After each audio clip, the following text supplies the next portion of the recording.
Have you ever said yes without hesitation to requests from people only to be overbooked and then burned out afterwards? Or are you the type of person to say sorry just way too many times? Well, I'm sorry to tell you, but you're a people pleaser. Hi.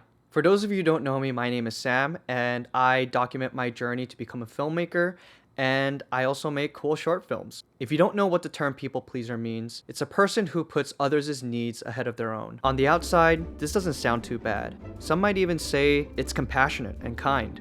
However, it couldn't be further from the truth. As a recovering people pleaser, I can attest to this. It took some time for me to realize and acknowledge this, but once I did, it was like my eyes opened for the first time. Let me tell you where it all began. You know how you have that one friend who you label as the guy who peaked in school? Yeah, that was me. I grew up quicker than the others, and so naturally, people started to gravitate towards me. I know this sounds a bit vain, but there's more to the story. Being in such a position, I thought I needed to entertain people, because I didn't want people to not think that I wasn't cool anymore. What was worse was that I felt like I had no direction in my life. I had all this potential, but no one to guide me. I was craving for guidance, yet I never found someone that I truly admired. It also didn't help that I didn't take any initiative myself. And so subconsciously, I started to have low expectations for other people. I started to put a lot of value in my reputation in entertaining people, and also go so far as to say, place my identity in it.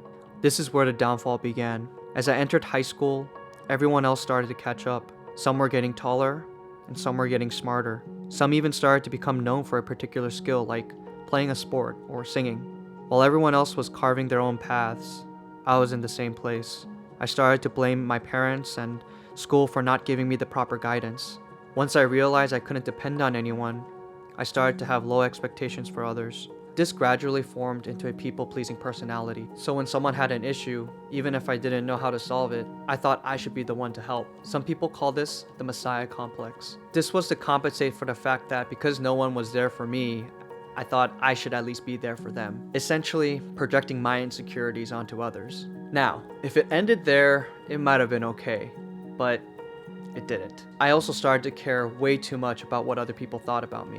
Anything that I was involved in, I wanted to make sure that I wasn't an inconvenience. A common symptom of this is saying sorry way too often, to the point where it becomes a filler word. At this point, I convinced myself that I was being thoughtful and considerate, but in reality, I was just a coward, not able to say no or voice my own opinion. So when did I realize that I had this issue? I was in my apartment having a call with my brother. I was helping him with his usual emotional dump, despite me being extremely tired after work. As I often would, I would become very emotional, raising my voice, frustrated, and being very passionate about giving advice. After my call, my roommate came to my room and asked me if I was okay. I told him that I was just helping my brother out and I was just really exhausted. My roommate responded by saying that I may have sounded a bit too harsh on my brother, and that perhaps the reason for being stressed was because I was being too emotional with him. At first, I was taken aback because no one has ever said this to me before. In any case, I thanked my roommate for being honest and told him that I needed to think about what he said. I recounted the times I pushed myself to help my siblings and my parents at my own cost. But then I realized that it wasn't just my family that I was doing this for, but also for friends and even people I didn't know very well. I would listen to their traumas, emotional dumps, and issues and basically become their therapist. Not because I necessarily wanted to, but because I understood what they were going through.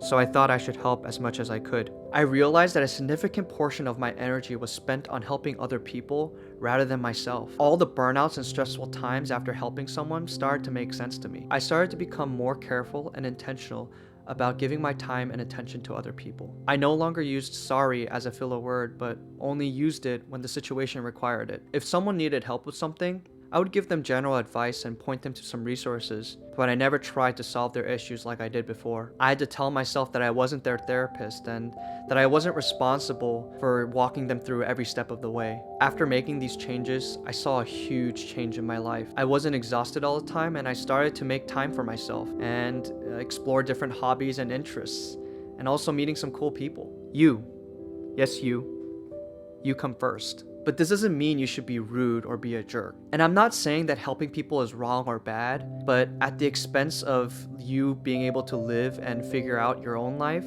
now that's when it becomes a problem. Think for yourself, because your time is valuable. Not everyone deserves your time because not everyone's going to appreciate it. Start thinking about where the best place for you to invest your time is. I'm sure that once you start becoming more aware of your actions and start focusing on living your life, you'll see a clear difference in your mental health. After hearing my story and you realize that you're a people pleaser, I hope you got something out of this video. Comment down below and tell me if you ever experienced this issue, or if you're a recovering people pleaser like me. Good luck to all you people pleasers, and if you get anything from this video, it's that you're not alone and that you'll get through this. Hope you guys enjoyed this video.